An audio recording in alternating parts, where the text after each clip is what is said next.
Welcome to the Supervisor of Elections debate and/or panel for Pinellas County, Florida.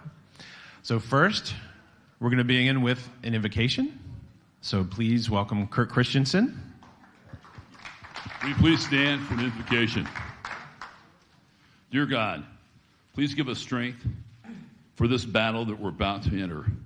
We know that without election integrity, we don't stand a chance at saving our republic.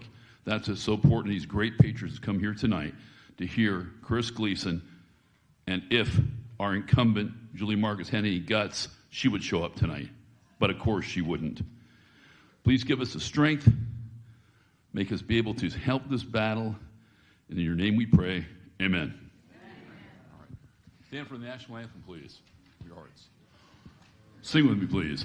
Oh, say, can you see by the dawn's early light what so proudly we hailed at the twilight's last gleaming, whose broad stripes and bright stars through the perilous fight o'er the ramparts we watched were so gallantly streaming, and the rocket's red glare, the bombs bursting in air, yea, prove through the night that our flag was still there. Oh, say does that star-spangled banner yet wave o'er the land of the free and the home of the brave? Thank you, Kurt. So first off, I would like to thank the Community Bible Church, Community Bible Baptist Church here for providing a venue for this evening. Round of applause for the church, please. And for those of you who don't know, I'm Mike Surratt. I'm the chairman of the Pinellas Watchdogs. And for those that, thank you. For those that don't know, Pinellas Watchdogs, we're a grassroots, action-oriented, America First group here in Pinellas County. And we're active through certain different subcommittees that we have in our group, such as election integrity, which goes perfectly with tonight. Includes Get Out the Vote. Tina Peters, I'll introduce you to her later, but she has a group that knocked on thousands of doors for the Clearwater municipal elections and certainly put at least one of those candidates over the top. So, we have a membership committee, which helps drive more members into Pinellas Watchdogs, as well as getting America Firsters into the Pinellas County Republican Executive Committee. And that's where the Republican Party runs the county for the party. So we definitely want America Firsters and action-oriented people in the Pinellas County Republican Executive Committee. So our membership team helps drive membership that way. We also have a rules committee, which studies the rules of the county. So the Pinellas County Republican Party has a county constitution, and so they must follow those rules. And then they run their meetings on Robert's Rules of Order. And so this committee teaches our members the rules, and then we pass that down, and we can use those rules in our executive committee meetings each month at the Republican Party. We also have a legal liaison committee, which interacts with our local elected officials, from sheriff to county commissioners to our state and House reps up in Tallahassee. And it gives us an in to make sure that our voices are heard to our elected officials. So please, if you're interested, please go to PinellasWatchdogs.org and check us out. And if you would like to become part of the America First agenda and advancing that forward here in Pinellas County, please join us the fourth Tuesday of every month at Muggs in Clearwater, and we meet at 6:30 p.m. Next, we're going to introduce our moderator and panel. So first, our moderator. Our moderator is an author, a filmmaker, a public speaker from New Zealand. He researches the radical left and their covert influence on politics. He has an upcoming book entitled Kamala Harris's Communist Roots. And yes, perfect timing. He also has books in the back, so please check them out. And please visit trevorloudon.com. So please give a warm welcome to our moderator, Trevor Loudon.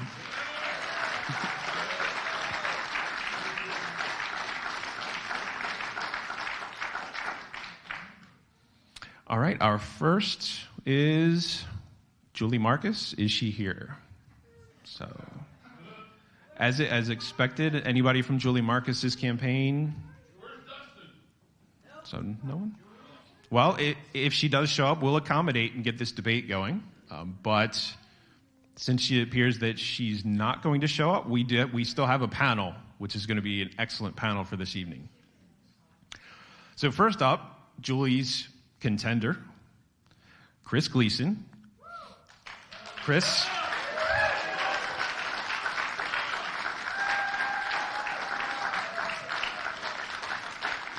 So Chris Gleason has been a Pinellas County resident since 2004.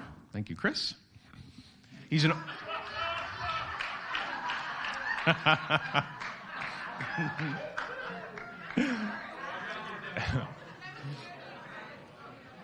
He's an Army veteran, a serial entrepreneur, and an expert in technology, data, and finance. His past projects involve creating a search engine for lending before most banks had websites, and a secure communications platform for content creation. Most recently, his work is uncovering the largest campaign finance violations in United States history and led him to election integrity projects in Florida and also nationwide. His efforts have been featured by James O'Keefe at O'Keefe Media Group, the Gateway Pundit, the Epoch Times, Creative Destruction Media, the Miami Independent, the Georgia Record, the American Thinker, the Mel K Show, and the Stone Zone. So please welcome Chris Gleason, the challenger to the incumbent Julie Marcus.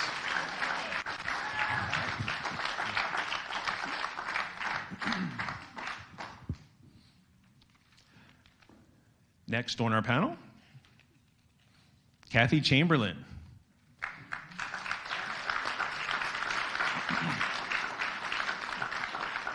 Author, activist, podcaster, sought-after speaker. She's the state ambassador and Pinellas leader for Defend Florida. She also is founder of the Pinellas Watchdogs. Thank you, Kathy. Thank you. And has been a contributor on Salem Medium Radio, talk show producer, on-air talent, writer for America Out Loud, and recent candidate for Pinellas County REC chair.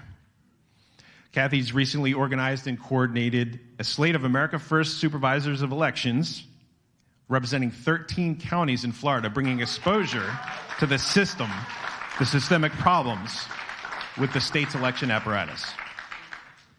Her newest podcast, Warn 2024, highlights average, everyday citizens in order to motivate activist wannabes to get off of their couches. Kathy's timeless bestseller, Rules for Deplorables, a primer for fighting radical socialism, counters Saul Alinsky's Bible of the Left, Rules for Radicals. These 13 tactics are being used by the left to transform America to communism. Kathy says it's time to play hardball. Her book, activism, and inspirational podcast are undoubtedly of utmost importance for the future of our country. So please welcome Kathy Chamberlain.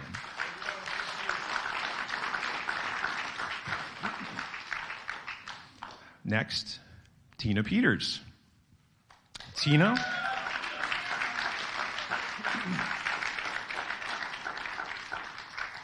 is a wife, a mom, a proud grandmother of 17, and along with her husband owns 2 businesses. She's grassroots activist involved in election integrity, which is her passion. I can attest to that.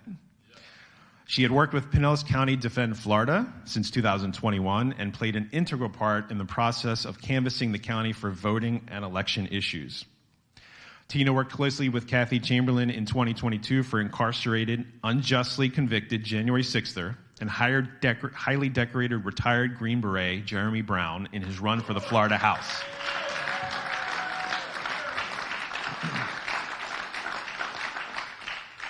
She served as the leader of all the canvassing efforts for the campaign in Hillsborough and Pinellas counties. She's currently the election integrity chair for Pinellas Watchdogs, a grassroots activist group, and works with data expert and now candidate Chris Gleason with various projects uncovering voter fraud not only in Pinellas County but throughout Florida and nationwide. Please welcome Tina Peters.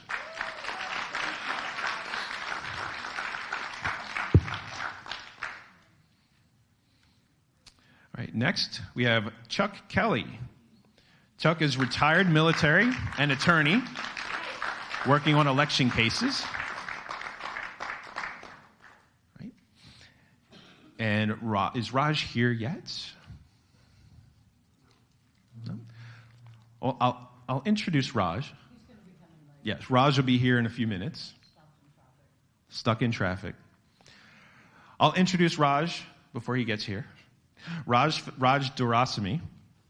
He founded Defend Florida in 2021 after witnessing the many abnormalities of the 2020 election. The grassroots all-volunteer group quickly spread to 35 counties in Florida, canvassing voters to determine the shape that our voter rolls were in. Their findings led to changes in Florida voter laws with SB 90 and SB 524. Today, Raj focuses on his own show on General Flynn's Patriot TV network. All right, with that, I will turn it over to our moderator, Trevor Loudon.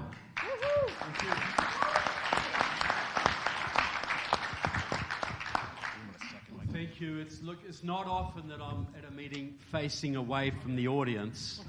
I'm going to feel a little bit like an old Catholic priest at an old mass. But I'm going to do my best. So I'm going to ask these people some probing questions, and we'll all think of this lady up here as we're doing it, Julie, and wish she could be here. So we'll get to the questions, but thank you everybody for coming. It's a great turnout. Yes, ma'am. Real quick question: is that going to be on X and copied to all the Watchdog people? Well, I think it should be. Yeah. Yeah. Well, it's just gone on Facebook. This lady's put it on Facebook. But I think that's a great idea. Yeah. It's on X. Okay. Well, that's good. I'm sure she'll be very happy about that. Yeah. Thank you. If you go to Immutable Christ on X, it's there. At Immutable Christ on X. Okay, everybody. Well, thanks so much to the panelists for being here. Now, my first question is to Kathy. Oh, sorry? Let's all move down here. Okay.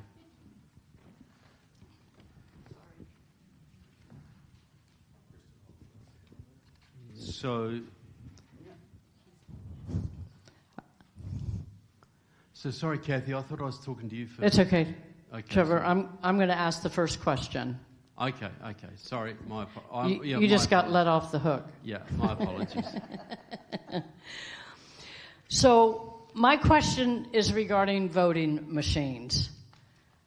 As the ambassador to Defend Florida for the state and leader of that organization here in Pinellas since 2021, we focused mainly on the voter rolls.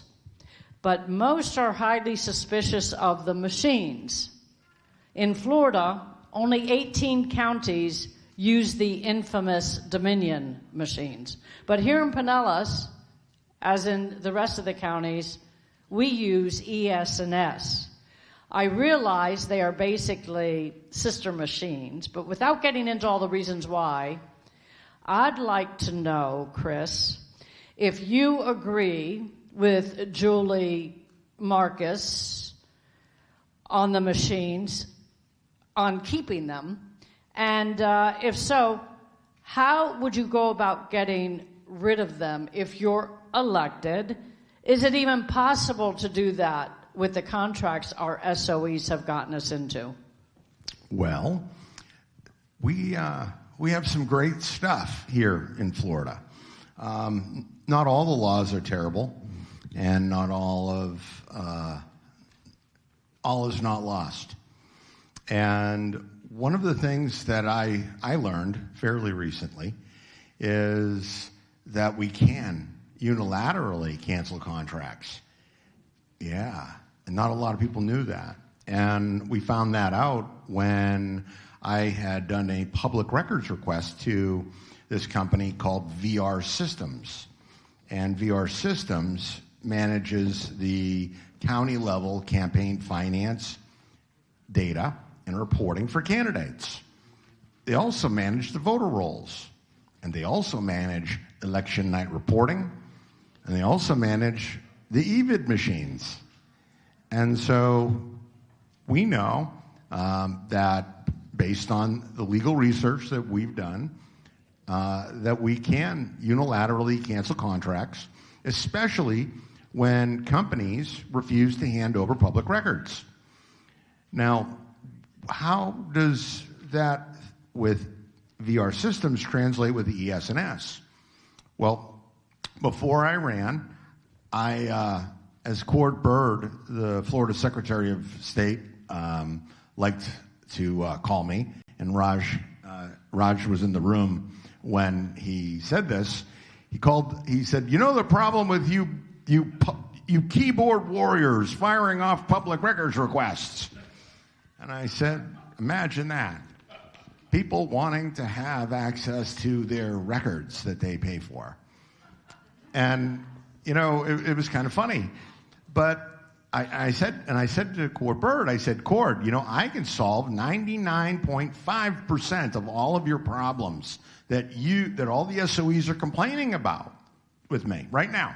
And we can do it in less than 5 minutes, and it will cost you not one dime, and everybody will be happy. And we can all go home and we can sing Kumbaya. It's great. So he's like, he was very intent. He was looking at us. And I'm like, okay, Cord, so here's what you got to do. You got to pick up your phone right now, and you got to call Maria Matthews. And Maria Matthews, for those of you who don't know, she is the director of the Division of Elections for Florida. So I said, Cord, call Maria Matthews up and order her to order every single one of the SOEs to take all the election docs, all the election records, all the public records that we pesky people keep asking you for, and you put them on a folder on your website. You're supposed to do it by law anyways. I go, but, if all the SOEs did that, we wouldn't have all of these problems. We wouldn't be eating up all their precious, valuable time. And we're all about saving time and aggravation for our selected officials. So at the end of the day, that's all you need to do. And he looked at me and he said, well, that's never going to happen. And I said, really? Okay. So we've been doing these public records requests. When we got Stonewall here in Florida, we went to other states. And ES&S played a huge role in stonewalling me. They actually, because we had put together this great AI system here in Florida that's automated our public records ability, we were able to move into other states and be very effective there. And so with the help of some grassroots people, some of them in this very room right now, we were able to do public records requests to every municipality in the entire United States using that machine right there. Because we wanted to know about the modems. We wanted to know about the audit logs. And ES&S, they have done everything in their power to frustrate that, to prevent the disclosure of public records. Ooh, well, that's a violation of Florida law. And that's grounds to have the contracts canceled. So can I ask you then, are you saying that you can get rid of the machines? Yeah, we can get rid of them. I know Tina has a question next, but you may want to switch that up. We can. I'm shocked. Is everybody shocked about that? Woohoo! Let's get rid of the machines. So Tina, please carry on with your question. I have some follow-up questions maybe later, Chris, but that's very interesting that it can be done. There's no great legal hassle, especially if the records are being withheld. And that's the key point, isn't it?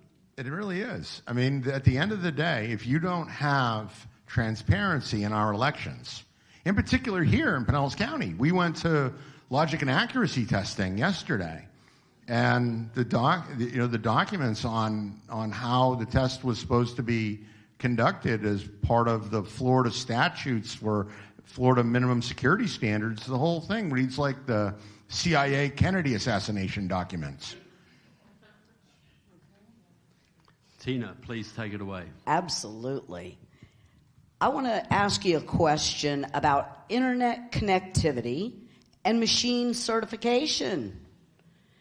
As the local leader of the Election Integrity Committee of the Pinellas Watchdogs, we tried unsuccessfully, unfortunately, to get our local Republican Executive Committee to pass an election integrity resolution in partnership with 10 other RECs here in Florida that passed it. Among other things, it stated that certification standards put forth by the federal government under HAVA law by the by the Election Assistance Commission states all electronic voting machines connected to the internet have been shown to be susceptible to manipulation through internal or external intrusion to alter votes and vote tallies, and therefore the voter cannot trust the accuracy of their vote. Our REC shot it down without allowing the members to vote on it. Afterwards, they shut down our very own Election Integrity Committee. Wasn't that the answer? In the most important election year in history. Julie Marcus has also repeatedly denied that machines are connected to the internet. Do you agree with the REC and Julie Marcus? If not, explain your findings regarding the machine internet connectivity and the machine certifications. Please include your sources and what you would do about the machines when elected. Okay, wow. Well, all of the stuff, all of the data, all the evidence, everything that I collect, it's all from official government sources. That's what keyboard warriors firing off public records requests do. And when we do this across America, we get information in one place that we don't necessarily get in another. And so, we get things like manuals for the machines, like financial proposals, like tech data packages. And it's amazing the stuff that you find there. So it creates this nice collage of everything that you're looking for. So yesterday, while we were at logic and accuracy testing, we finally got them to admit, because we caught them, and we had a couple of very brave whistleblowers who jeopardized their continued employment at the Supervisor of Elections office over that very image right there, the one that shows that there's a modem attached. And over here, right here, this was a letter that was sent to ES&S by the United States Election Assistance Commission. And it was very clear here. I highlighted it, and this is all over the place. It says ES&S may have violated Section 5.16 by failing to warn purchasers that adding a modem to the DS200 will void the EAC certification of the voting system in its entirety. So I have to ask you a question. Can I ask a question of the panel? Chuck, you're an attorney. How do you legally certify an election that was administered on machines with no valid certification? Well, you can't. You can't. Oh, you can't. So they like to say that the machines aren't connected to the internet. And so in Colorado, of all places, the other place where the other Tina Peters is currently on trial for her life, according to ES&S, a technical data package that was sent to them, this Colorado County said, is there any remote communication technology associated with your proposed solution? If so, please explain. And then it goes into explaining how it connects. The DS200 tabulators use wireless modems to connect to the SFTP server via the internet. So we find all sorts of stuff, and not everybody hides things. Now, yesterday we went to Julie Marcus's office, and because they were caught on the modems, right? Because I've been exposing this, and as everybody else has too. So they said, oh, well, they're not connected to the internet. And I said, well, let's see about that.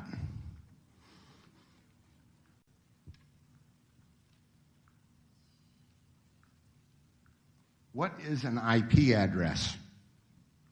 According to Wikipedia, an Internet Protocol address is a numerical label such as 192.0.2.1 that is assigned to a device connected to a computer network that uses the Internet Protocol for communication. And there's IP addresses in all of these tabulator tapes that they are illegally withholding from us. And I don't know. I mean, according to the Tampa Bay Times, I am a self-proclaimed technology and data expert, just like I guess they self-proclaim to be a news organization. We know that they're really not, but that's okay. There was a book by Malcolm Gladwell that says that if you have to do 10,000 hours, to be considered an expert in your field.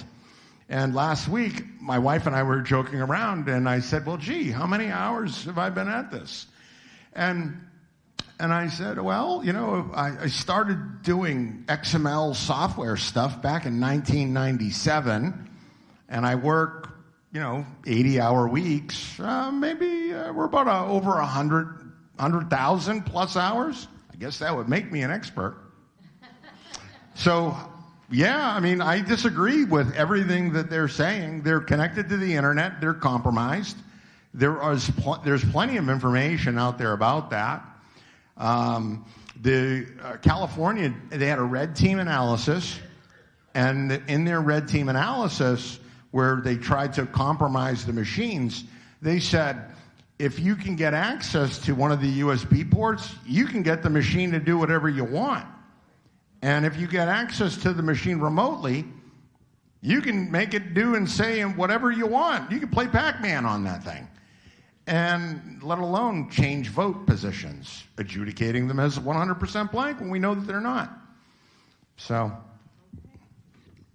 Yes, well, Raj, you want to talk about error. You have a question for Chris. And I've got to say the beard looks good, by the way. Oh. Yes, it looks good. But you have a question for Chris. Please fire away. Thank you, Trevor. So, Chris, I'm one of the co-founders of Defend Florida, and we did a lot of canvassing. And what we discovered through that canvassing process is, like Trevor just mentioned, we found issues with voter rolls. The other thing we found out, Chris, is the supervisors of elections in many counties, ranking members of the House and Senate in our state, simply do not understand how the voting process works. Instead, they simply accept what their vendors tell them, and in actual fact, in most counties, it is the vendors that are tactically operating the election process. The vendors run the software, they run the printing mechanism, they run the balloting machines, and our supervisors' elections are simply unable to grasp and understand how to manage and safeguard those processes. They accept what the vendor says, and they regurgitate what the vendor says over to the public, which is what we're then fed. So going back to these voter rolls, in the samples that we looked at, Chris, we found a 31% voter anomaly rate. We didn't tackle the machines, but we did see these anomalies. And when you speak about voter error rate, machine error rates, let me just make sure I say that the 31% voter anomaly rate was reflected in the voter rolls in the samples that we were looking at. So going back to the machine error rates, can you explain first what is a machine error rate?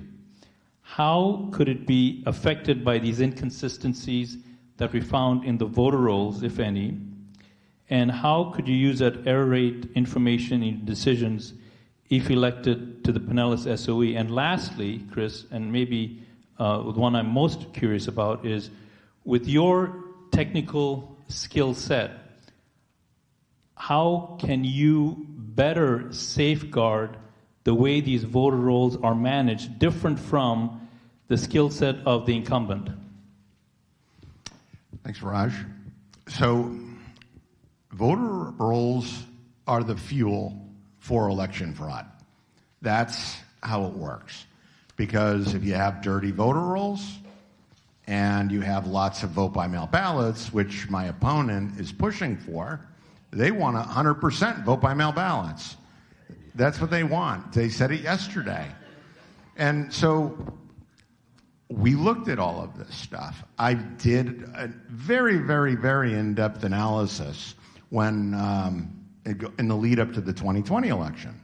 So what I did was I took the voter roll for the entire state of Florida, not just Pinellas County, and what I did was I validated the addresses that were on the voter rolls.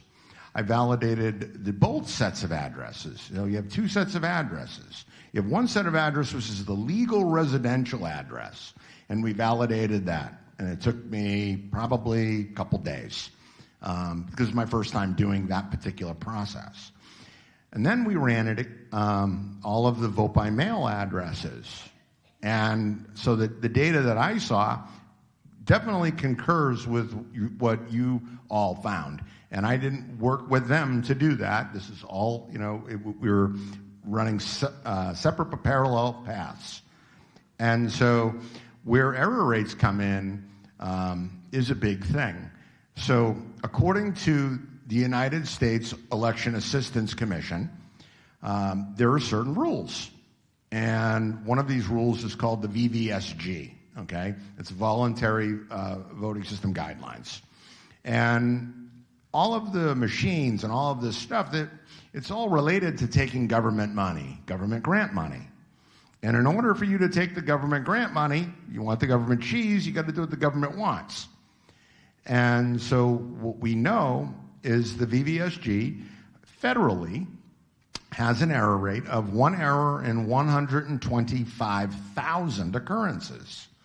Now that's based on the mechanical operation of a voting system.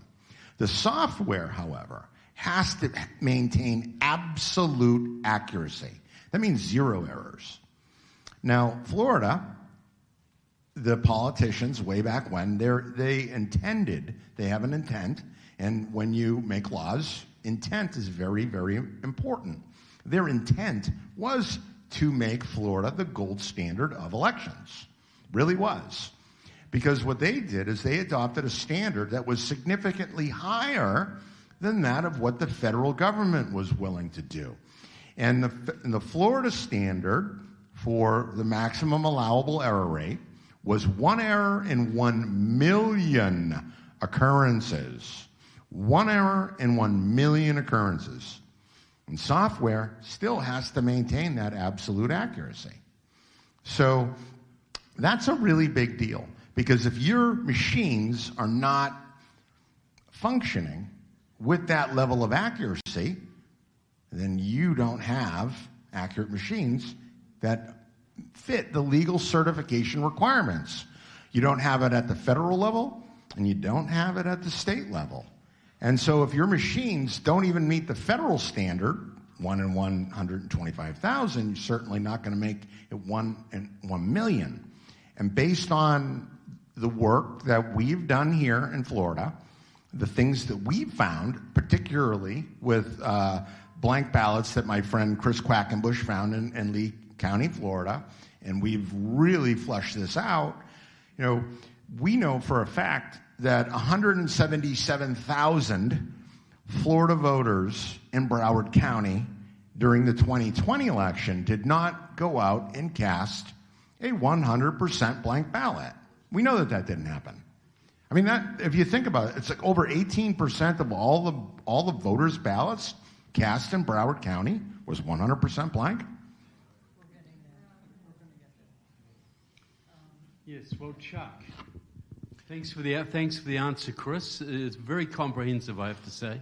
Now, Chuck, you also have a question for Chris. Yes, I do. Actually, I wanted to just kind of poll the audience because who thinks that there were problems with the 2020 election, just by a show of hands?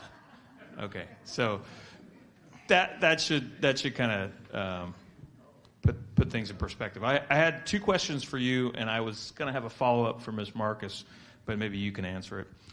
First, what has been done since 2020 to secure 2024's elections? Second, what was the practical effect of Senate Bill 7050 that was passed? And if Ms. Marcus were here, I would ask her, what is the best and most effective way for citizens to expose fraudulent or vulnerable parts of the election system and to have the system changed? Okay. So, all right. What was the first one again, Chuck? That was pretty long. Said it. Yeah. How about we do them one at a time? Okay. So the first one was what has been done since 2020 to secure the 2024 election? Not much. I mean, literally not much. And it's shameful, and it's disgusting, and I mean, we really need to fix stuff real quick. And unfortunately, I think the only way that that's going to happen is through lawfare and through legal challenges. And ultimately, you all, need to know that that's why I'm running, because I mean, the only way that we're going to fix this is for us to get into the trenches and fight, and we have to do that. We have to do that. We have to do that, and we have to expose what they're doing. I mean, I've filed lawsuits. I filed the lawsuit. That's what I've done, and there are lawsuits that have been filed nationwide. But unfortunately, a lot of the judges have an agenda, and they don't have really. They either lack the intestinal fortitude to make tough decisions, or they're part of the RICO enterprise. So, not much. The second part of that, and we can wait till round two for the last one, was what was the practical effect of Senate Bill 7050? Oh, that was my favorite. That was the Florida Election Fraud Legalization Act. And what they did with that was ensure that they could conceal the evidence of the fraud that we found at the precinct level, and they essentially legalized the hiding of a lot of that data. Now, I will say this, and this I think is going to come back and bite them in the tuchus. So there was a thing that they passed where they were supposed to purge all of the vote by mail ballot requests. And what we found here in Pinellas County is that has not happened. And as a matter of fact, we have quite a few reports of people receiving vote by mail ballots despite the fact that they never requested them. So we may see something really interesting happen, an unintended consequence, because one of the things that we saw with the dirty voter rolls, right, if you send out these vote-by-mail ballots to addresses that they're undeliverable as addressed, the ballots are going to get harvested, right? Well, what happens when they're being sent out to people who didn't really request them? That's a felony. Well, thanks so much, Chris. We're going to go to a second round of questions now. We'll give Julie a little minute to powder her nose and that kind of thing, and just take a very, a half a minute break, and then we'll be back with round two. So just do what you need to do for a second. Thank you.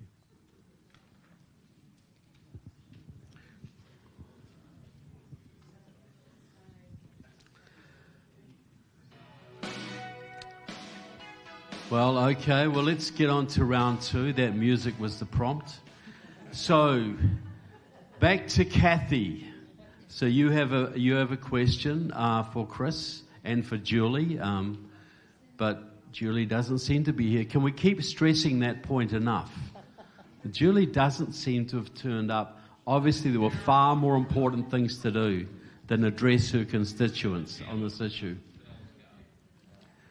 Okay, Kathy, please fire away. Okay, thank you. So I want to ask you about public records requests, or PRRs. Our Deputy Supervisor of Elections, Dustin Chase, recently, I understand, referred to you as the Public Records Request King. Congratulations. I might be the queen. We probably have a lot of queens in here. I've seen the enormous amounts of PRRs you've submitted to our SOE, and I truly commend you for your tenacity. I've also submitted PRRs to our SOE. A majority of yours have come back with a huge amount of redactions. Mine have been returned with astronomical estimates for the information I've been seeking, one as high as $335,000. I was asking for information that could have exonerated the SOE from our Defend Florida claim that the voter rolls here in Pinellas were 22% dirty. I've shared that PRR request with you, Chris, and the response I got from Dustin as well. It was a request for a data file because I, and most of the audience probably here tonight, am not a data person. Could you please explain to us if that PRR request I submitted, you know which one I'm talking about? Oh, yeah. Okay, if that was reasonable, and whether the estimate of $335,000 justified the amount of time it would have taken for the SOE to respond to my request. Well, as the Public Records Request King of the United States of America, much to the chagrin of ES&S, I can unequivocally tell you, because I have a copy of the Electionware Deliver User Guide. And this is a document that ES&S has fought me tooth and nail over. But we have the great guy, great Attorney General in the state of Texas. Not our Attorney General, but in Texas. And with any hope, he will be the next Attorney General of the United States. Now, that request that you made from Defend Florida, it would have been very, very simple to generate. Probably it would have taken less than 10 minutes to generate all of the election data for the entire election. And I have a copy of the manual here on how to generate that report. And I was showing it yesterday to Dustin and Matt Smith. And you should have seen the look on their faces. I said, I told you guys, I get this stuff from all over the place. Dustin was very concerned when he saw that. He's like, how'd you get that? I'm like, well, Dustin, not everybody breaks the law like you do.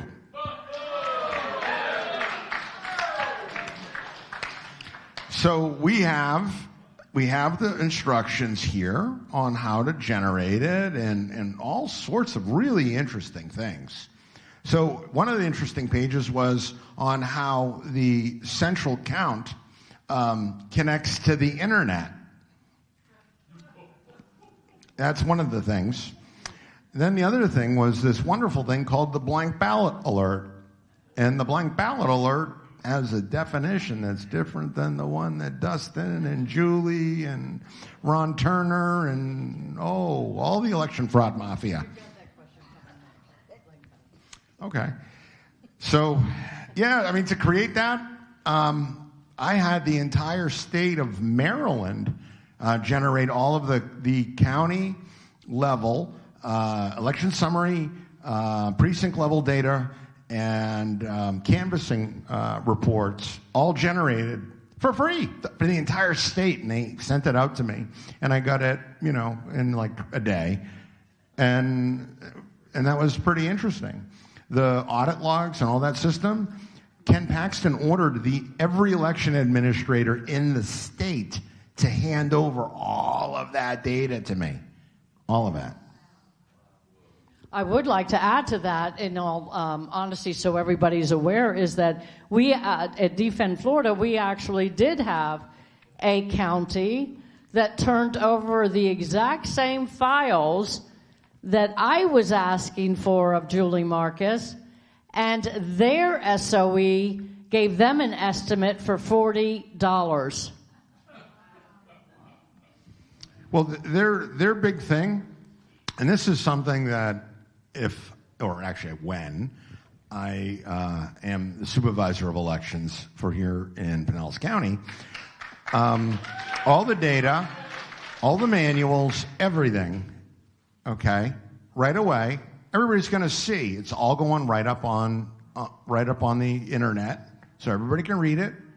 Because at the end of the day, these are public records, okay. And what makes it even worse for ES&S, going back to Raj's earlier question, is that these supervisors of elections like Julie Marcus and Ron Turner and Craig Latimer and all these other 67 SOEs, they have effectively outsourced their jobs to contractors who are refusing to give us transparency.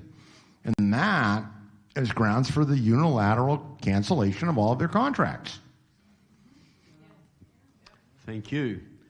Okay, Tina, I know you have a follow-up question to that, so please address that to Chris. Sure. I'm going to talk about, my question is about blank ballots. When I first began working with you, Chris, you told me about something called blank ballot. I had never heard the term before, as I'm sure most of you have not, or had not since you met Chris. There is a controversy surrounding what a blank ballot is. Julie Marcus's office and many other SOE offices around the state keep saying that you are basing your definition on a misunderstanding of the definition. Could you please, in the simplest terms, tell us what Julie Marcus's definition is of blank ballots, how your definition differs, and most importantly, why blank ballots matter in elections?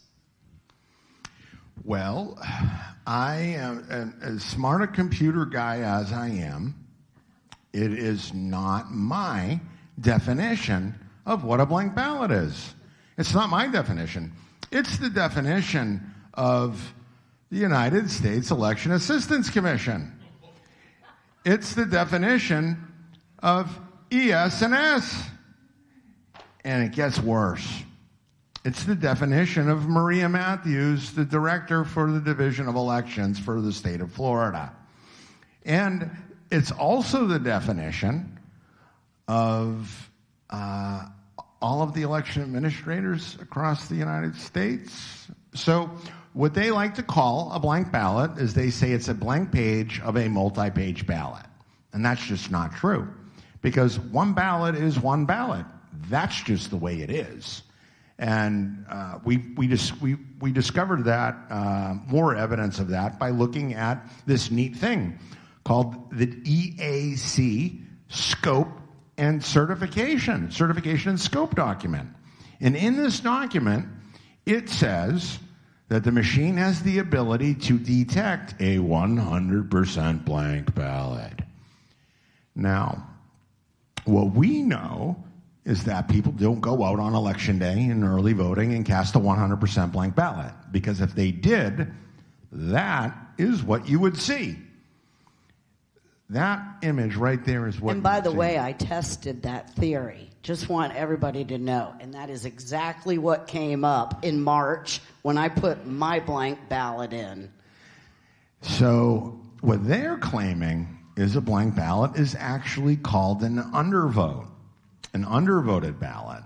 And the funny thing about that undervoted ballot is that's the definition that, let's see here, according to the EAC, an undervoted ballot, of the 54 responding states, Guam did not provide a response. 40 states defined an undervote to be a ballot on which fewer than the maximum number of allowed votes are cast in a contest or failing to vote at all in a particular contest or question. And so that would be an undervote, okay?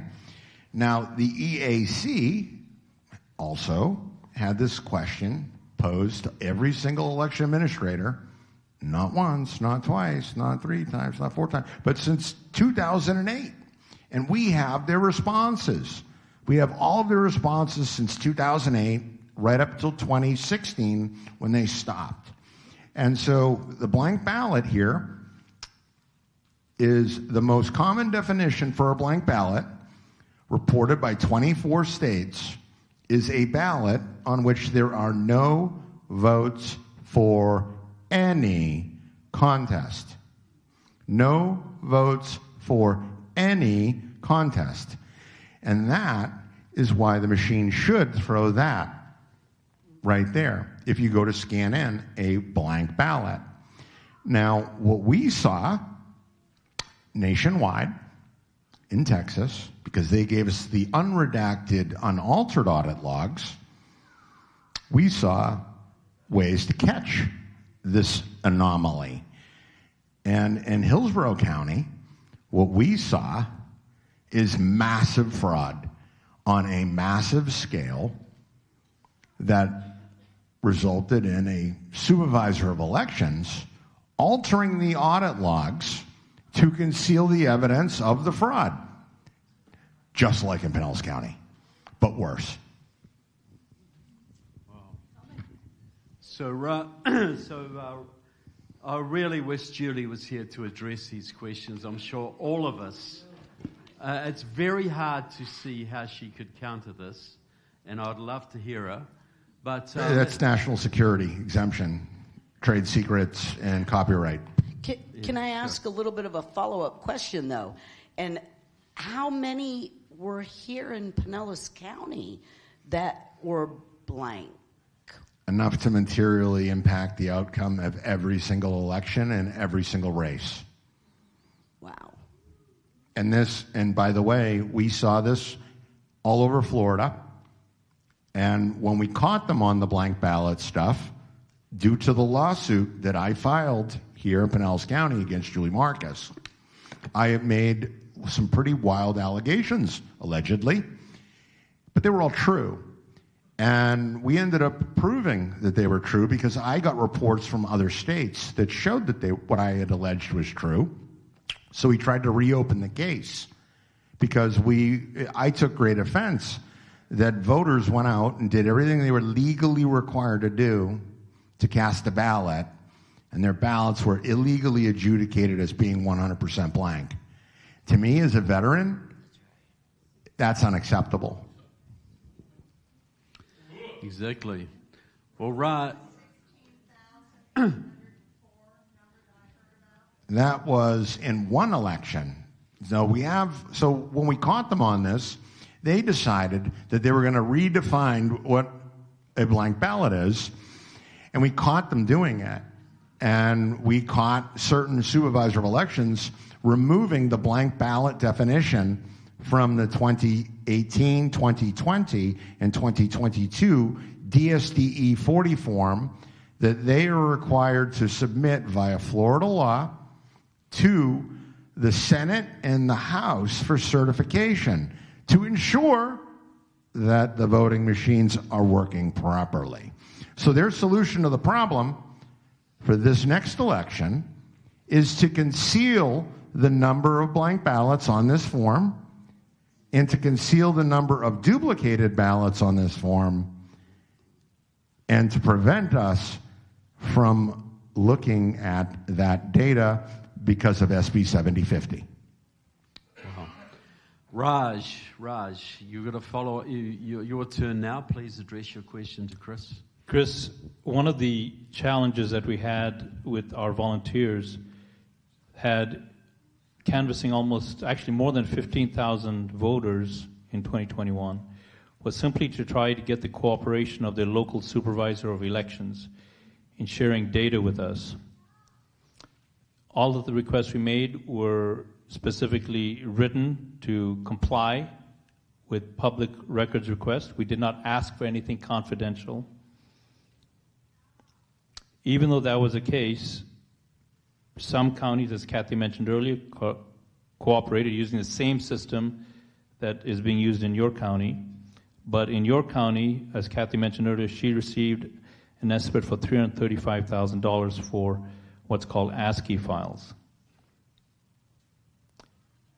As the overhead chart indicates, we found a huge 31% of the voters we canvassed statewide to have anomalies, and without those data files, we could really not substantiate our findings to the legislators we visited to encourage election law changes. But more troubling than that, Chris, is when it comes to this vote by mail disease that got introduced during COVID and is now infesting our entire country, including your county, we have now discovered through conversations with employees at various supervisor elections that those employees are not given the time or the training to adequately verify those vote-by-mail ballots. They are allowing signatures on the outer envelopes to pass through without adequate verification because they simply do not have the time to verify that signature against a source record. In addition to that, we have found that in many counties throughout the state of Florida and the country, the software that is used to calibrate the signatures is not safeguarded and protected. So if Julie Marcus was here, what I would have asked her to provide was the written quality standards that she employs, the written requirements when she hires employees to verify vote-by-mail pieces of paper. I would ask her to define what those requirements are. I would ask her to illustrate for me and you as well who the supervisors are that are managing those employees. Any organization in any part of the world requires supervisors to check on their employees, because if you don't have that, employees will cut corners. They will skim, and the quality control goes away. I would also ask her to provide written documentation that illustrates how those machines that are used in the vote-by-mail process are calibrated and kept calibrated, even when software updates are issued to those vote signature machines.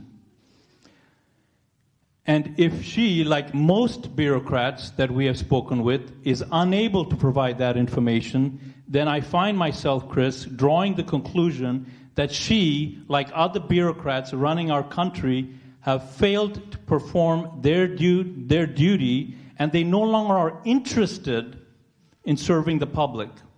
In fact, I'm particularly troubled by this, Chris, because of the catastrophe that this nation experienced with an assassination attempt on President Trump, not just because of the assassination, but the lack of care by our bureaucrats that are hired to do a particular job. The Secret Service, Alejandro Mayorkas, drops the ball with that level, and if Julie Marcus was here, I would ask her to demonstrate to me whether or not she falls in the same category of incompetence, or, on the other hand, if she has actually provided those written requirements, the management necessary to make sure that vote-by-mail process is managed correctly. I would also, lastly, before I turn back to you, Chris, would like to understand if she has adequately increased her staff, her equipment, and her training to deal with the 4 times more complex work process involved in vote-by-mail than is used for voting in person. So said another way, we know that vote-by-mail requires 4 times more effort, 4 times more control than voting in person. So that's what I would ask her. Now, since she is not here, I will ask you, Chris, what is your stand on mail-in ballots? And would you be willing to be more transparent than your current supervisor election with such requests that I just mentioned if elected? So yesterday, when we went to logic and accuracy testing at the Pinellas County Supervisor of Elections office, we asked for some transparency with the process. And I said, well, we would like to have people there to watch the signature verification. And they said, okay, well, we only do it on certain days, and you only get to watch for 1 hour. 1 hour? How long does it go on for? Well, for a while. I go, but you only get to watch for 1 hour. Okay. So is there a video camera in the room? And can I get the footage? Oh, no, that's critical infrastructure. You can't see the video of that. I'm like, so what you're telling me is that nobody's going to be supervising you, and you're going to be opening up and validating all these signatures, and we only get to watch for 1 hour? And what's going to be the charge for that, Dustin? Well, you're not getting the video, Mr. Gleason. Okay, Dustin. So with vote-by-mail ballot, that is one of the biggest vectors of fraud that we saw nationwide. Okay, bar none, biggest vector of fraud happened particularly here in Pinellas County, Florida. Okay, because Donald Trump lost by over 50,000 vote-by-mail ballots here in Pinellas County. Okay, but he lost realistically, they're saying that he lost by 1,241 ballots. You know who didn't lose by vote-by-mail ballot in 2020? Julie Marcus.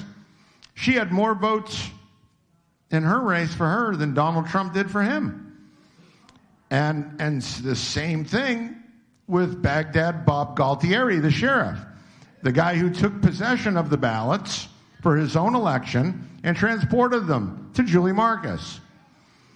And he beat his Democrat opponent during the peak of defund the police and Black Lives Matters by 86,000 votes. And he won over his opponent by over 50,000 vote-by-mail ballots. So that means the delta between Donald Trump and Bob Gualtieri was over 100,000. Over 100,000 vote-by-mail ballots. Because Trump, he was at a 50,000 deficit. So what do I think about vote-by-mail? Everywhere I see vote-by-mail, I see massive fraud. Everywhere I see vote-by-mail fraud, I see blank ballots. This is real. And vote-by-mail has no chain of custody. And it's such a deep concern for me that when there's a secret report that only candidates and political parties can get. It's called the early voting vote by mail daily report. And I, as a candidate, get it. And I have been tracking this. And so what we did is we took all of the vote by mail requests that were sent out and we ran them against my friend Peter Bernegger's database called the Titan system. And we found probably close to about 40,000 addresses that we know that a ballot is not going to end up at that house. Over 40,000. So yesterday, when we were at logic and accuracy testing, I asked the question, how many vote by mail ballots were returned to you as undeliverable? And at first, Dustin and Matt Smith said, oh, well, that's going to take us a long time to figure out. We can't get that to you until after the election. Oh, yeah, after the election, right? And I'm like, okay, don't worry about it. I go, but I'm making an official request right now. So by the end of the day, there was somebody there who said, oh, we got to count, and it was 5,000, blah, blah, blah. And I'm like, okay. But we know that there was over 40,000 that were questionable. Now, Julie and Dustin, I'm sure you're going to be watching this. We've sent out samples. We sent out samples to addresses. First-class mail. Statistically significant samples that will tell us what those return rates are. We also did something else, us nerds do.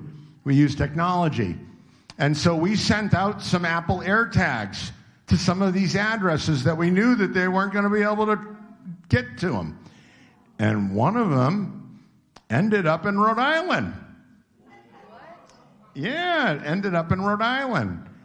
So we have to find out now if that ballot that was sent to her actually got to her and if it was cast.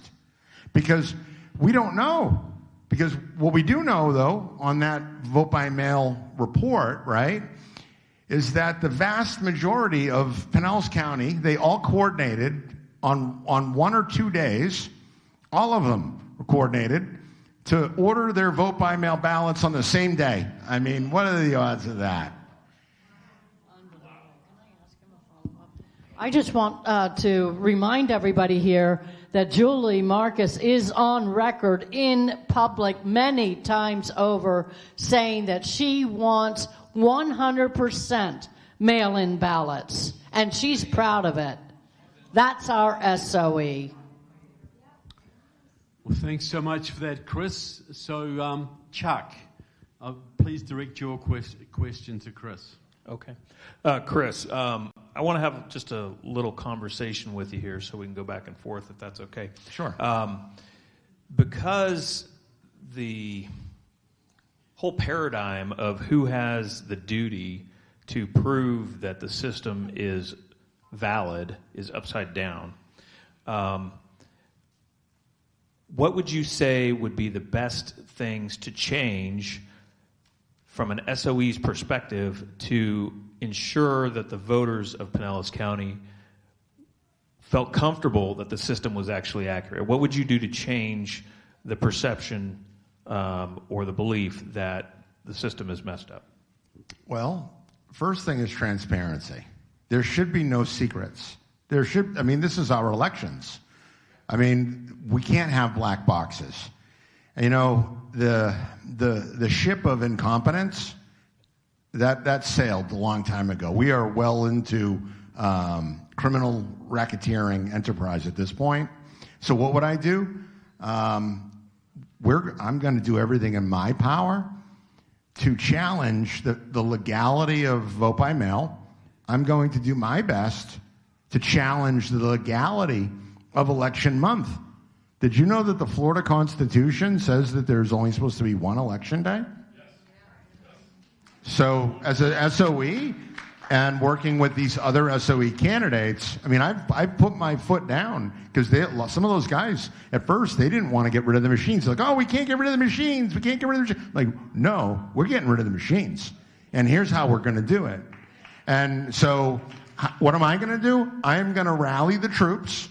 All of these 13 other SOE candidates. We're going to work together to stop the fraud in Florida and expose what's going on.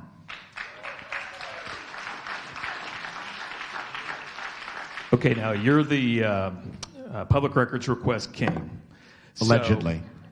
So when you send out public records requests to the contract vendors, government contract holders for the supervisors of elections, what's the most common response you get back from them denying your request? Trade secrets. We are not subject to your requests. Let's see, copyright claims, which I find comical, because you have fair use, and part of fair use is criticism. And so, Florida statute, by the way, just to let you know, has a provision under electronic records keeping, and that they have to have a provision for open records as part of the contract. It has to be written into the contract. And you know what? It's not in the contract. So that would mean all of the contracts that were written with these companies are legally void. Well, with trade secrets being the most common block for these companies, do you think it's fair to the citizens of Florida do you think they should be accepting a system that is contracted out to companies that hide behind trade secrets and keep all of the information hidden away, even though there's a law that requires them to provide that information? So here's the thing about trade secrets. It's not an absolute exemption, and there's a lot of case law about it. And as a matter of fact, there is a key case related to this very subject that was litigated here in Pinellas County. And apparently,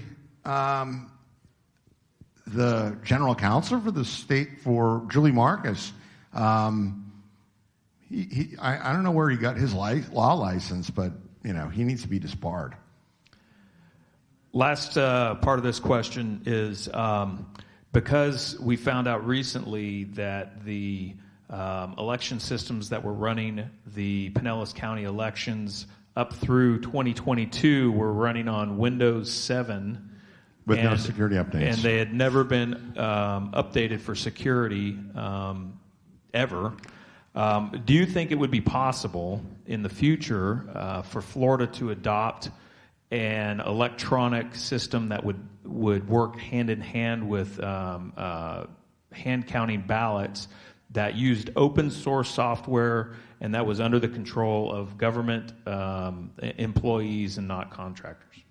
I think that is a great idea. It's going to take a little bit to put together that system. But for right now, we need hand-counted paper ballots at the precinct level. And that's the only thing that and by the way, I do like technology. I'm a technology guy, right? So in Las Vegas, there's no, it's really hard to cheat at the table because there's cameras pointed at you. And so if we're going to use technology, we should use technology to make sure that the hand counting is free from cheating. So I think that's a really good way to do it. And, open source technology, yes. But when the ones and the zeros go into the machines, nobody knows. And that's kind of a problem. And until we have some sort of an immutable distributed ledger technology that can't be compromised or spoofed, we shouldn't be touching that stuff. So, thank you. May I ask a follow-up? Sure, Raj. So I'm disappointed that Julie Marcus is not here, and the reason, many reasons, but one of the reasons I'm disappointed is because nothing that has been discussed tonight, let me rephrase that.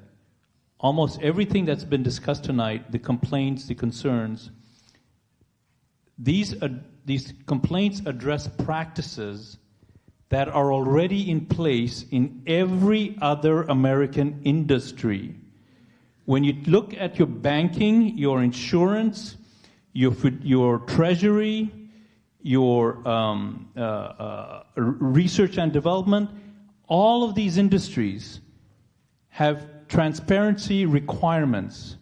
In the case that proprietary technology is employed, there are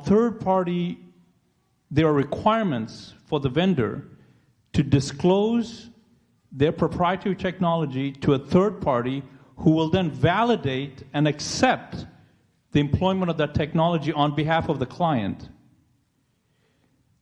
The black and white reality at the moment is the current supervisor election refuses to comply with any of these best practices. This candidate here is advocating for those transparencies. These are not unusual requests. These are not weird requests. These are not fringe requests. These are simply an effort to bring the same level of transparency in other industries into the process of elections here in this county. And the fact that the supervisor of election has declined to participate in this discussion, that right there, for the people that are watching this, is the answer to the question of whether or not your current supervisor of election is even interested in being transparent, or more to the point, is even interested in being a public servant to protect your election process. The fact that she is not here is the answer to that question. So going forward, any such community like what you have done, where you have a challenger who comes to the table and says, we simply want to have our election process catch up to every other industry that we trust, that is a reasonable request. And if you're watching this and you haven't done something like this, I urge you to do that, because you have to force your bureaucrats to upgrade their level of thinking in terms of accountability, transparency, due process, and care for the public job that they're intended to do. Thank you, sir. Amen. Well, thanks to the panelists, and thank you, Chris. Now we're going to throw it open to the audience for half an hour for questions. I'm also going to be up there, so questions can be addressed to me or through me. So please come up and address your questions to me. I'll pass them to the audience or directly to myself, depending. Thank you. Yes, sure. I'll just be up here in a second. Take a seat, please, Chris.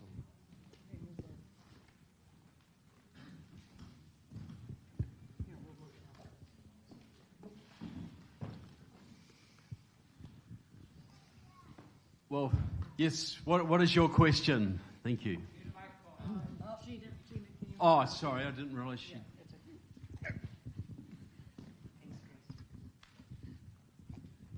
My question relates to the ES&S DS200 scanner that you had on your projection. Is there anyone in this audience who is supposed to be a poll worker for this primary who has had their classes? No one. Were you told that they are going to be using a DS300 machine? Yes, I actually was. How would a DS300 be different from a DS200 in this scenario? Absolutely not at all. So, if you want to answer it, you can. Yeah, you answer it, Chris. Yeah, that's really not much different. You're still connecting to the internet via a modem to an IP address, and the software on this machine might be more current. But what you have to realize is they just replaced the DS200s. Now, when they replaced those DS200s, we know that they were running on Windows 7 machines that never had any security patches since they were installed back in 2010-ish. So that means, can you imagine running a Windows 7 computer up until 2022 that never had a security patch? Not one. Thank you. Yes, sir, what's your question? And who would you like to address it to? Mr. Gleason. Okay. So, I've worked in the government, when I was in the military also, so I know logic doesn't reign supreme, and I know that it's all, hurry up and wait and all that. But with respect to Ms. Marcus, it seems to me that everybody has a supervisor, right? She has a supervisor, right? Currently, here in Florida, we're being ran at the executive level by Republicans, Senate, Congress. It's all good, right? So how is it possible with everything, sir, that you've been telling us that there's just no compliance, it's, no transparency? How is it possible that she potentially could not lose her job? I know it takes like an act of God to get somebody out of a seat like that, but, Governor DeSantis has certainly done some things that he has removed people, like down in, was it Broward County in Miami, and he's done things to remove people. It seems to me that the level of incompetence, or not incompetence, but maybe purposeful or willful, nefarious action here, it seems like you have enough ammunition to go to somebody like him and say, this is over the top. I've got a folder 6 foot high, and what kind of evidence do we need to make something like this happen? Well, the evidence that we have, they know about, because we've been very active about telling them about it. So who was their supervisor? Well, Court Byrd, Maria Matthews, Ron DeSantis, Ashley Moody. But realistically, though, you and I are their boss. It's we the people. Everybody in this room, we're their boss, okay?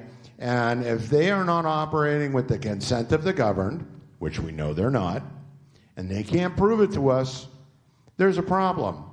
So I ended up going to Ron to Tallahassee to meet with Court Byrd, the DeSantis-appointed Secretary of State. And, I was very unhappy with the outcome of that face-to-face meeting. And I wanted to know whether or not my governor that I had, that I had voted for previously was going to hold this guy accountable. And so I filed a complaint. Filed a complaint with the Chief Inspector General for the state of Florida over this. And I alleged breach of public trust by Court Byrd and Ashley Moody. That's a serious charge. I mean, that is a serious charge. And so probably within 24 hours of that email and that report, I received a message back from the Chief Inspector General for the state of Florida. And they told me that they were going to refer my investigation to the Inspector General that answers to Court Byrd. So I asked them, hey, wait a minute, Chief Inspector General, is that a violation? This doesn't seem right. This seems unethical to me. Am I correct in this assumption? And so the Chief Inspector General, who answers directly to Ron DeSantis, he told me that they were going to investigate things however they wanted to, and there was nothing that I was going to be able to do about it. And so I said, oh, okay. And here I am. And here we are.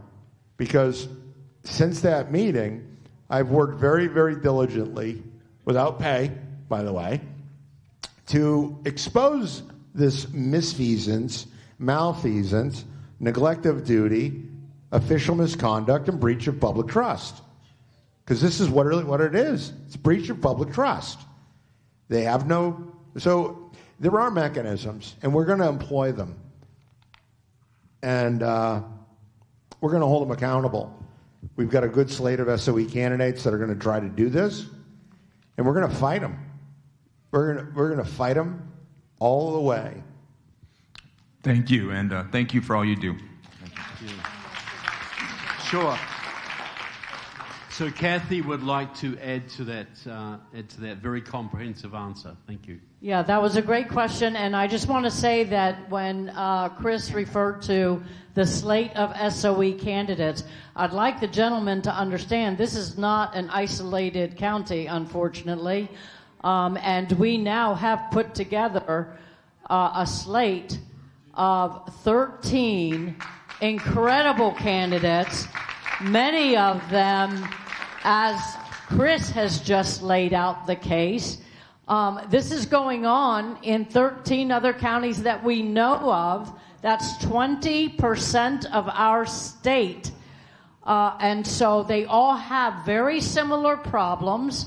They're all run very similarly because they all take orders from what's known as the Florida Supervisor of Elections, FSE, Inc. And there are 67 members from our 67 counties.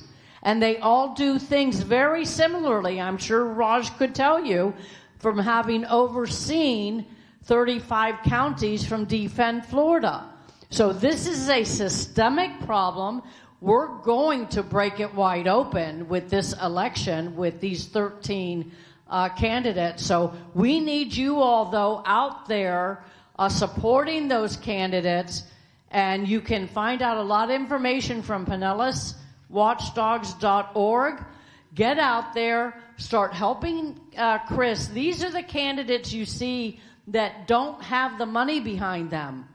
Okay? Julie Marcus and all these other SOE candidates, they are heavily backed. So please help them both with donations and also with canvassing. Thank you.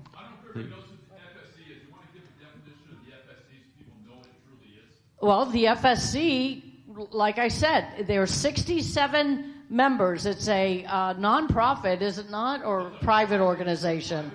I've read both ways. What you want to who? Thank you. Yeah. Resident expert on FSE. Okay, everybody, hold on to your seats. FSE Inc.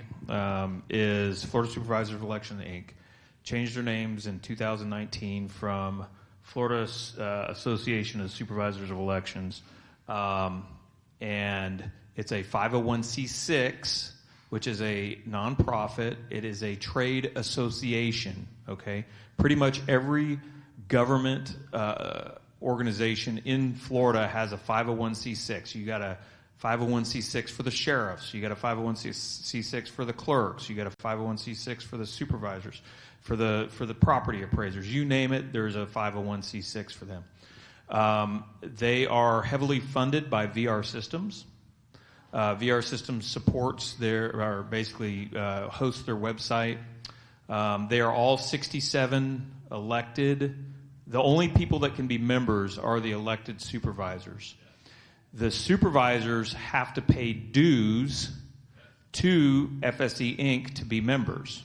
It's about $3,000 a year on average. So if you look at it over 67 counties, it's about $180,000 a year every year that they take in. Where does that money come from? From my research, it comes from you and me and our tax dollars, because it comes out of the either the Board of County Commission or the Supervisors of Elections fund. Okay, they're supposed to pay for it themselves if they're going to be a member of that, but they are more or less required to be members of that, and therefore they have the board or their public funds pay for it. To the extent that the supervisor, FSE Inc., knows that they are taking public funds, and actually when they give the receipts to the Supervisor of Elections, when they pay them their $3,000, it says we are subject to Chapter 119, which is the public records request, because we are taking public funds. FSE Inc. then, in turn, uses that money and money that they get from donations and running their summer and annual events to the low hundred thousands of per year. They turn around and use that money to pay lobbyists to go to the Florida legislature and lobby against your interests and for their interests.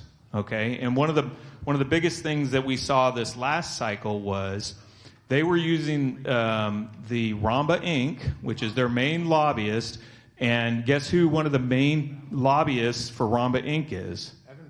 Evan Power, who is also the chairman of the Republican Party of Florida. Okay? So they're lobbying. There was a bill that went this last time, and this is extremely important for everybody that's going to sleep out there. This part is extremely important. They were lobbying to have a new law, criminal law, passed to protect election workers from harassment. Now, there's a lot of, and this bill went rubber stamped through 2 committees with nobody even looking at it. And when it got to the 3rd committee, a lot of people did a lot of hard work to make sure that that bill did not go through. Because what they did was they took all the laws that were already on the books and they reiterated them specifically for election workers, and then they slipped in election officials. So if you were to criticize an election official, if that bill had been passed and signed, you could have been charged with a 3rd-degree felony. So again, this is FSC Inc. FSC Inc. working with political action committees that have a lot of money, and with the contractors like VR Systems and ES&S and others, Dominion, Clear Ballot, some of the other companies that are owning and operating the system.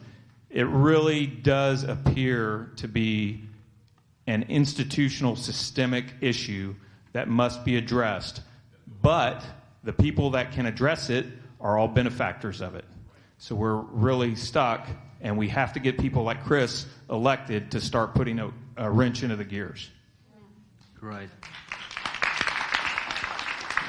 Trevor? Now, the lady... Oh, sorry, did you want to say something, Raj? May I make a follow-up comment? Yeah, follow up, please, Raj. So I think everyone here seems to be... I see a lot of Gleason shirts here. So it seems to me that most of the people here are supporters of Gleason. And when people watching the live stream here. So what you just heard my colleague say here has got nothing to do with Gleason or any other candidate. It's got nothing to do with any political party. It has everything to do with a violation of best practices. You just heard a very clear, succinct example of massive conflicts of interest that is pervasive throughout our entire government, but is pervasive in this particular night in your county. So I am underscoring that with the following request. For everyone that is here, and there's a large crowd, if you connected with what you just heard, then what's important, because the previous gentleman said, who's their supervisor? Please get the link to that restream. It's on, I'm sure it's easy to get to. You have to start calling people in your county. You can't text them, you can't email them, because you got to call them and say, listen, I have something very important that I care about, and I'd really appreciate if we could spend about 20 minutes together over coffee. That is what you have to do. And you have to show them a few excerpts of this stream. It's very easy to do it on your phone. And once they see and hear what you just heard, they will then make an informed decision. If you do not do that, let me say it differently. If you do that, you will get the numbers of people to cast a vote on the 20th to achieve your objective. If you don't, and you leave it up to the people on the stage, I don't know if you'll get what you want.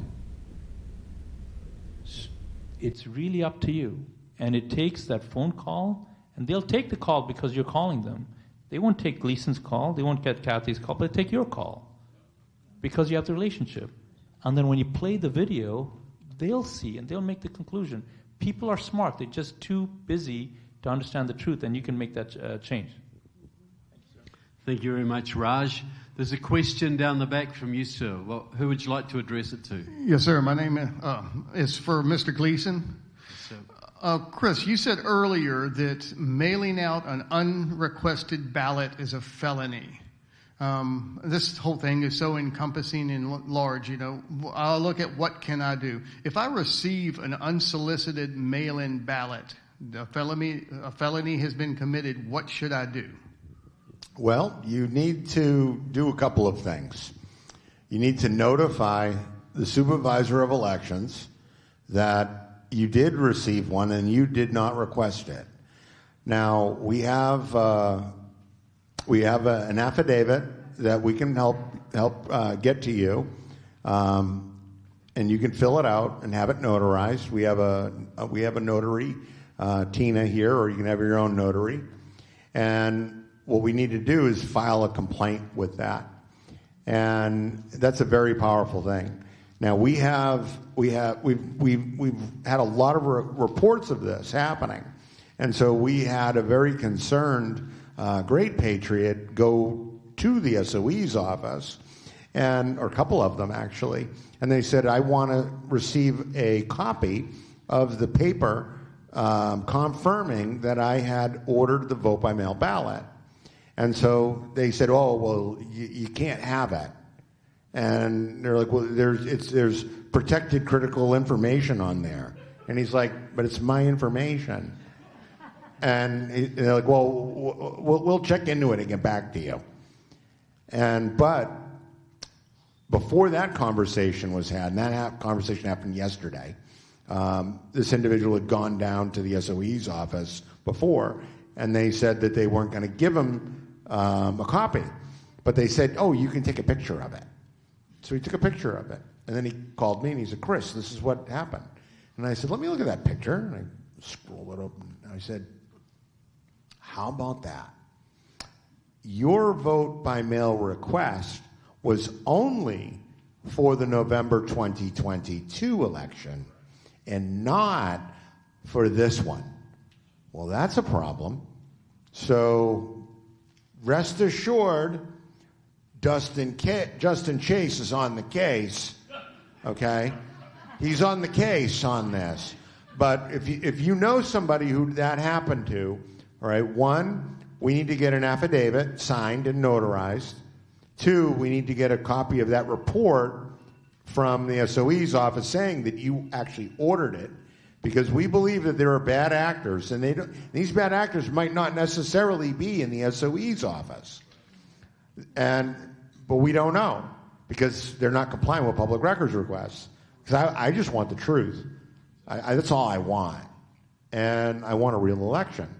So we will get everybody here affidavits, and if you know anybody and you see anything, say something, because this is the only way that we're going to hold on to our republic. Great. Thank you. And if I could, can I follow up with the comment for you? Sure. We've been doing some canvassing for you, and I talk to anyone who's like-minded that I can find. And I got to tell you, getting people away from early voting and mail-in ballots is going to be tough. We as people, if I get up in the morning and I'm out of toothpaste, I can call Amazon and have it there by 5 o'clock. And people got used to that. They tempted them with a new lazy freedom, and they're jumping on it. That I found people who are just as like-minded as myself, and I was like, well, the most important thing you can do is go vote in person at the poll on election day. Well, I'm not going to do that. Is the response I'm getting from people who really care about what we're talking about here, but not enough to change their behavior. And I'm a little frustrated when I run into that, because I know in life the only person I can change is myself sometimes. But anyway, that's just an experience I've been having with talking to friends and with canvassing.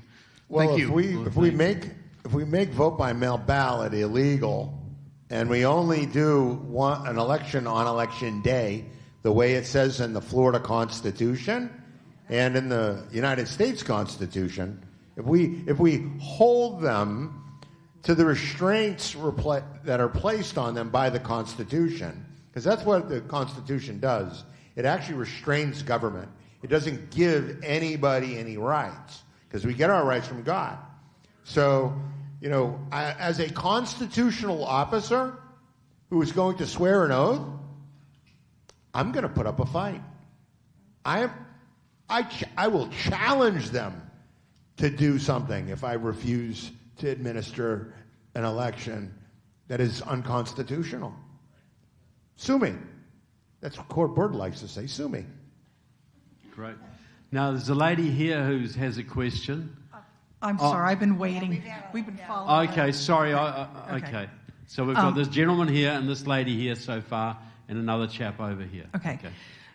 Two quick questions. Chris, to follow up on that, you going to talk to the Inspector General, who is working for the person who you have a complaint against.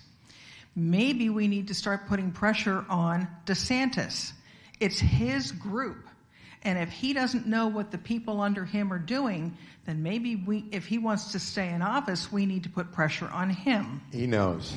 Okay. He knows. He's been copied on every single email. I am a prolific email copier.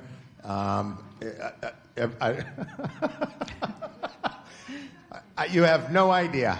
You have no idea. There is no way that he can. I mean, at this point, it's willful blindness, deliberate indifference, and both establish criminal intent. And realistically, he needs to be prosecuted, and so does Ashley Moody. Okay. My other quick question is, Chris, in your studies of the stuff you've been doing, have you compared anything with the number of registered voters compared to the actual votes cast in any election? Yes, we have. And it's highly problematic. In some precincts, we saw more votes cast than there were people. That's a problem. Sure.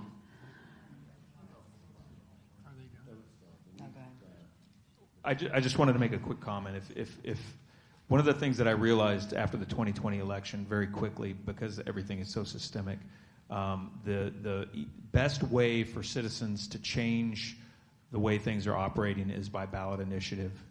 Okay, but it takes years of planning to do a ballot initiative properly, and it takes huge organizations like Defend Florida and a lot of legwork to get signatures and a lot of focused effort. Okay, and I'm telling you, it takes probably a year's worth of preparation and a year's worth of effort in order to get that many ballots. You're talking about 1 million signatures, typically. Okay, so that's one thing. And the other thing I wanted to mention is you guys might want to start reading the Miami Independent. It has some very good articles about some of the inside baseball that's going on here in Florida with regard to elections. So. Okay, sir, thank you. Who would you like to address the question to? It's a question / statement. I guess I'll address this to Chris. I didn't hear him bring this up, but I think it's important for everyone to know.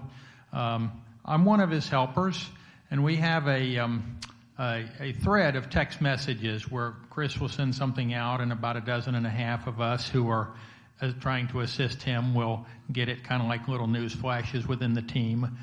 And we have been having problems with the telephone companies. During the time I've been at this meeting, I received a message from one of my clients who told me that when I sent him a text message, that a message popped up on his phone saying that my phone number was suspicious and that my phone number might be sending out viruses or malware. And other people within the team have been getting the same thing. So just to translate this into plain English, we're trying to deal with an entrenched local bureaucracy of elected officials, and we have national telephone companies who are federally licensed common carriers who are supposed to serve the public without favoritism. And as long as somebody, if somebody's sending out actual spam, that's one thing. But, the laws protect political communication, that when it's specifically... Not if you're a Republican. It's specifically written into the law that political campaigns have the right to communicate with people in their area that might be potential voters, but the national phone companies are deliberately blocking our communications, but not blocking the communications of Chris's opponent.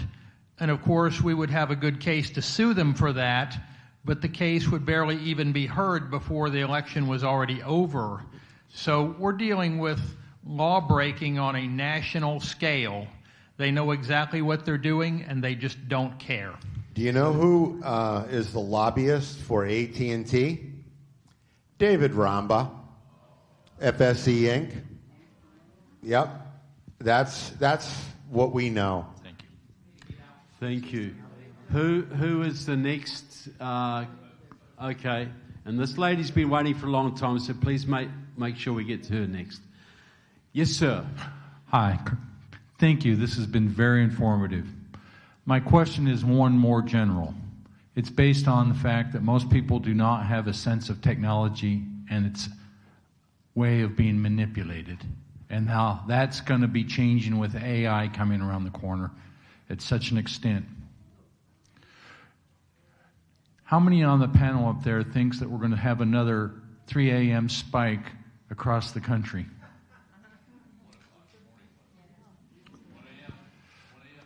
What we're really facing right now, that we're all knowing, is we're at the edge. And I just pray that you're successful. This has been very helpful, and God bless you all. Thank you, sir. So that 3 a.m. spike that you're talking about, that's tied to what's called election night reporting, and that's VR systems. One of the patterns of fraud that we identified throughout Florida, in particular, we saw it in Laura Loomer's race in 2022. We saw it in Lecipanano's race in 2022 in Hillsborough County. Same thing with Mara Cruz Land's race. We saw it in Trump's race, obviously. Typically, what we do see is they will hit the system, it goes down, then when it goes back up, there's just enough vote by mail ballots to make everything work. Or just enough blank ballots to work. So one of the good things is that people like Defend Florida, and Chuck, by the way, Chuck Kelly here, and I just want to let you all know that the reason why I am here today in Florida doing what I'm doing today in local elections is because of that man right there, Chuck Kelly, down at the end. So it's all him, and he's a great patriot, an amazing attorney, and I call him a brother because I trust him like a brother, and I would do anything for him. And he's a good man. And Raj is an incredible man, and Tina is absolutely amazing, and Kathy is amazing, and all of you are amazing as well. And we can do this because as long as we work together, all right, our job is in the efforts department, and his job is in the results department. Because I'm going to tell you right now, right, we would not be able to have come this far this way and have this team, because we really do have a dream team. We really do. We've got amazing people fighting this fight nationwide. And, Todd Wood from the Miami Independent, big thanks to him. Doug White, big thanks to him. I mean, we have so many good patriots all across America. And, one of the things that I see when I canvass and when I talk, and when my assistant campaign manager, Grace, does her polls, she does her polls, and what we find is that 93% of everybody that we talk to all believes in the one thing, that there should be no cheating in the elections. And that's regardless of the party. So we know what they're going to do. this is an important race, and I've said it before many, many times. This is the most important primary race in the United States of America. It really is. And, you know, we really just need to come together and fight the good fight, okay? And I'm not going to let you down, and I know these patriots aren't going to let you down, because we know that what the bad guys have in store, and we're not going to let them get what they want. And we just have to repent of our sins, turn from our wicked ways, Julie Marcus, and literally we're literally at a point in America, okay? This is America's come to Jesus moment, all right? It really is. This is America's come to Jesus moment, and it's time to come to Jesus, and because he's the way, the truth, and the life, and that's it. So what's your question, ma'am? I have two questions. The first one I don't know who can answer. There's something I'm seeing on the internet that if when you get your ballot, they put a mark on your ballot anywhere, it becomes invalid. Is that true? A check mark, a letter, or any marks? They did this when they checked our IDs. In 2020, I had a mask on, a Trump mask, and they put a check mark on my ballot. Did that ballot come out blank? There's a high probability that that could have happened. Now, one of the very important things that everybody needs to realize is that because of the lack of transparency, and you know, we've been doing this I work with groups all over the United States. Some places they're not retaining ballot images on the tabulators. I've actually heard reports of it, that very thing going on here. I've heard that the ballot images are not being retained on the tabulators, which they're supposed to. I'm being told in some places that the only ballot images are the ballot images that they're running through the clear ballot system, and that's it.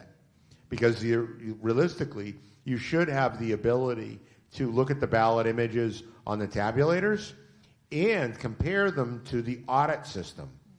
And the fact that we're not seeing that, and that they're not giving that stuff up, is deeply problematic. In Hillsborough County, working with Chuck and Lisette Bonanno and Mara Lands, we were able to obtain ballot images for the 2020 election. And we had a tech guy who's smarter than me, and he's the guy that I go to when I don't understand stuff. And he created some machine learning AI algorithm to change the exposure on the paper to see paper grain and all sorts of other things. And we were looking for blank ballots. We didn't see one blank ballot that had no voting positions in it at all. Not one. So, you know, we have to have transparency, because if they can't prove to us that we actually had an election, they have no legitimate power. Right. They don't have the power to tax. They certainly don't have the power to enforce any laws. My second question is, might be more of a statement. All the things you've alleged against Julie Marcus, has she tried to come after you for defamation or libel? You know, that's a great question. A wonderful question. And I actually brought a piece of paper with me. And the piece of paper I brought with me was the Florida Elections Commission complaint that they filed against me. Not once, but twice. But what they filed this complaint against me over was the fact that I filed my campaign finance report late. One was a submission error, and we requested the audit logs from VR Systems, but they don't want to give them to me. And two was I was 3 minutes late, and it was a navigation issue with their software. And so if they were going to fine me, if they're fining me for being 3 minutes late on submitting a campaign finance report, if I was making false and malicious statements against a political candidate in my own race, that's a third-degree felony.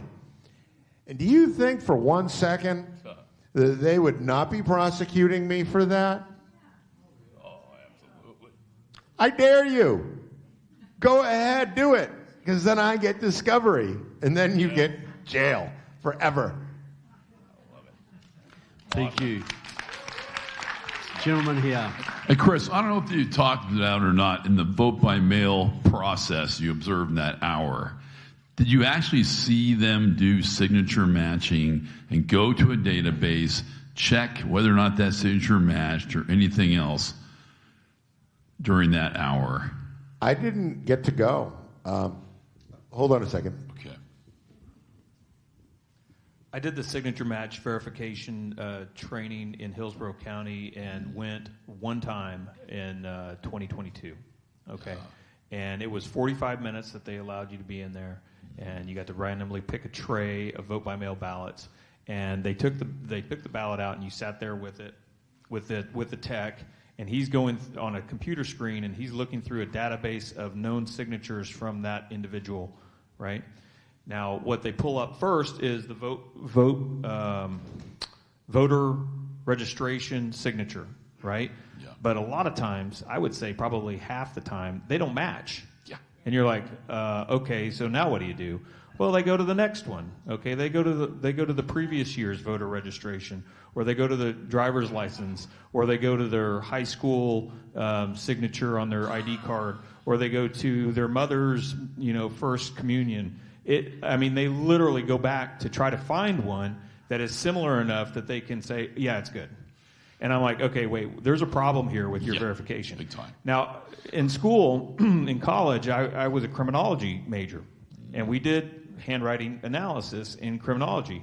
And the only signature that the canvassing board kicked out was the one that I identified as fraudulent and said, there's no way this is passing. And I was told that they would absolutely 100% verify that at the canvassing board, and I would get overturned. But that was the only one that they threw out at the canvassing board. So what I would say is there's probably a lot left on the table for challenging those.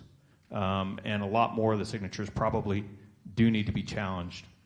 So what would you say, how long did that process take? If you have one mail-in ballot, and they have to go through all those supposed steps to match a signature, how long would that take? Because you're talking hundreds of thousands come in, so there is no way, in my mind, they would even be able to do it.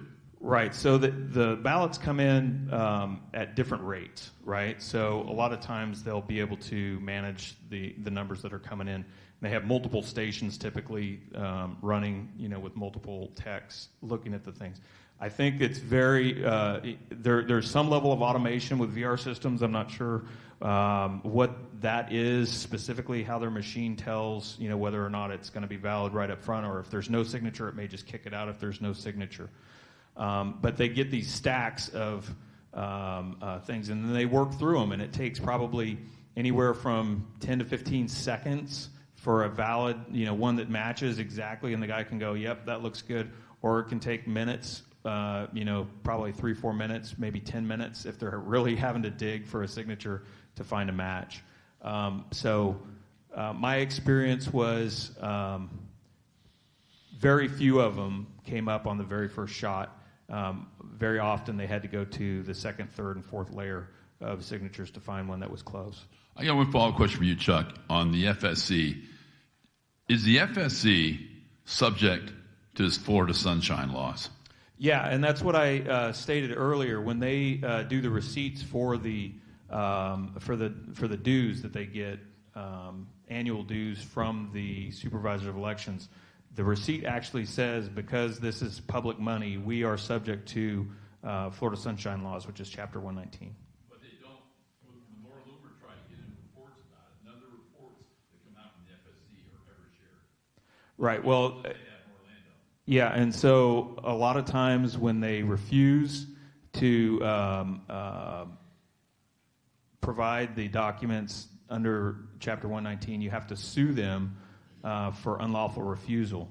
And that costs money, it takes time, it's a painful process. You can get legal fees for it under Chapter 119, so it may not be a lost cause, but you really have to need those documents and know exactly what you're going for to make it worthwhile. Okay, I'm very conscious of the time. We said we're finishing at 9. I want to... one last question, sir. Yeah. Okay. It seems like a lot of the problems are vetting that people are who they are. This question is for everyone. And I can't believe that as a country of intelligent people that we're still looking at people's signatures. My signature doesn't look anything at all like it did when I voted for the first time when I was 18. So now I think, well, what's the CIA do? What's Interpol do? What's the military do? Fingerprints. What would it take to have our system changed? Would we have to contact our congressmen or senators? They have a bill passed that takes fingerprints as identification to vet a person. Pretty simple to me. I'd just like to take a quick answer there. We have been working for nearly 4 years. Every day, some of us, non-stop, with no pay. I can't even entertain a question to do something different except to stay focused and get her the hell out of our county. Let's stay focused and get other people into this fight. Let me follow up with you. Oh, this one's much better. There was a bill, and I think it was in 2022, that added the requirement for the last four of the Social Security number, or it was part of the driver's license, or something that was attached on the outside of the vote-by-mail ballot in order to verify that individual. That was removed, I think, if I remember correctly, in committee, and they watered down some of the bills specifically because, and I was told this by the senator that was in charge of the bill, that if they do too much, they're going to draw so much fire from lawsuits that they'll not be able to get the bill passed and through, that they had to do what they could do. They knew they were still going to draw lawsuits, but that they could win those. And so that is the level of, they know they're going to get lawsuits from the NAACP, League of Women's Voters, all of these groups that basically challenge everything that has to do with voter integrity. Okay? So they are trying. It's not enough yet, but they have been trying. I don't even know if that senator is still there, if he's still in office, and I'll have to go look. But that was tried, a version of that. There is corporate knowledge in the legislature, at least there was, that more needed to be done other than just the signatures. Okay, well, thank you. Look, I'm going to take an opportunity here to ask a short question of my own, and then I'll draw it to a close. But, Chris, with Vote For, we've been talking about felonies all night, Class 3 felonies all night. If you are elected to this office, who has the authority to prosecute malfeasance in the voting arena? And would you direct prosecutions? Would you ask for prosecutions in this position? I absolutely would be pressing for prosecution of all of these crimes. I'm pressing for prosecution of the crimes now, and I don't even have the office. And so there are things that a supervisor of election can do. So this whole thing that you're hearing about the illegals being registered to vote, we could fix that. I could fix that in an afternoon. We could fix the whole thing with the dirty voter rolls. We could do that in an afternoon. A lot of these things aren't rocket science. And one of the things that I think would be a great way to deal with the issue, because we have some institutional corruption, because we have a criminal element that has infiltrated legitimate organizations. That's RICO. And one of the things that I would like to see, or that we are trying right now, is getting access to the grand jury here in Pinellas County. However, the problem is that the Pinellas County election fraud mafia is stonewalling us. So as a supervisor of elections, my first order of business is, 1, to capture all the data in the office, 2, get rid of the contracts, and 3, prosecute people for the crimes. Great. And also, if I can add too, that I don't think anybody up here or in the audience believes that Julie Marcus came into this. She was appointed, by the way, by DeSantis. I don't think she came into this office. Well, of course, she was there for many, many years, so she probably already learned all this stuff. But I don't think most of them come in thinking that they really want to steal the votes. But then once they get so caught up in it, and then when somebody like Chris comes along, or Defend Florida, us, and challenge them, then it becomes about hiding the crime. Because that's when they start getting themselves all caught up. And now they're so deep into it. We know that. Everybody on this stage has seen with our own eyes the problems and the crime that has been committed. So now they're never going to admit it. We need to get them out of there and clean our country up one county at a time. Thank you. Well, I want to just say, I think Chris said it very well. The results are God's, but the efforts are ours. And what I see here tonight is some very, very courageous people. And I think we all need to understand, I think we all do understand that faith and courage go together. You know, Chris is obviously a man of God. You know, he knows, why is he doing what he's doing? Because he believes it's right. That takes courage, and courage comes from faith, and faith pleases God. I think if all of us realized, we saw a bullet nick Donald Trump's ear a few weeks ago. Does anybody think the hand of God wasn't on that event? So it tells me that God does not want this country lost. And what he wants is courageous people who will commit themselves and draw together and help each other and form teams that will take this country back county by county. So I'm very grateful for the opportunity to be here tonight, to listen to the great people on this panel, and I expect great things out of Pinellas County this election cycle. So thank you, all of you, for doing what you're doing. Thank you, all of you, for caring about this country, this state, and standing up for what is right. God bless you all, and thank you for the opportunity. And Trevor, before everyone goes home, I would really like to thank you very much for coming. Folks, please consider buying one of Trevor's books back there. His generosity in coming here, just so he can help our county. This isn't even his county. Trevor, you did a fabulous job as a moderator. Thank you. Thank you, and everybody drive home safe.